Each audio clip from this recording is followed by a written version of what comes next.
राजधानी दिल्ली। रात के 12 बजे थे। रात का सन्नाटा।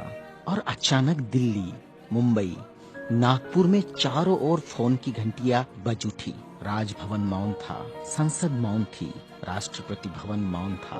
हर कोई कश्मकश में था। शायद कोई बड़ा हादसा हुआ था। यह किसी बड़े हादसे या आपदा से कम नहीं था। कोई अचानक हमें छोड़कर चला गया था, जिसके जाने से करोड़ों लोग दुख भरे आंसुओं से विलाप कर रहे थे। देखते ही देखते मुंबई की सारी सड़कें भीड़ से भर गई। पैर रखने की भी जगह नहीं बची थी मुंबई की सड़कों पर, क्योंकि पार्थिव शरीर मुंबई लाया जाना था और अंतिम संस्कार भी मुंबई में ही होना था।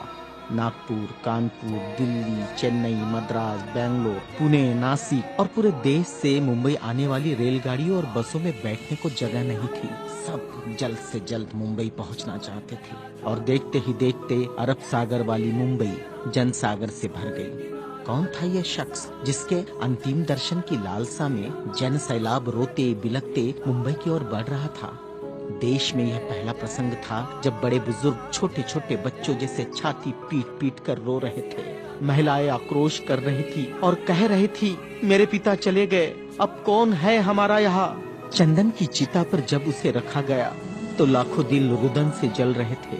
अरब सागर अपनी लहरों के साथ किनारों पर थपकता और लौट जाता, फिर थपकता, फिर लौट जाता। शायद अंतिम दर्शन के लिए वह भी जोर लगा रहा था। चिता जली और करोड़ों लोगों की आंखें बरसने लगी। किसके लिए बरस रही थी ये आंखें? कौन था इन सब का पिता? किसकी जलती चिता को देखकर जल रहे थे करोड़ों दिलों के अग्निकुंड? कौन था यह जो छोड़ गया था इनके दिलों में आंधिया? कौन था वह जिसके नाम मात्र लेने से गरज उठती थी बिजलियां? मन से मस्तिष्क तक दौड़ जाता था ऊर्जा का प्रवाह।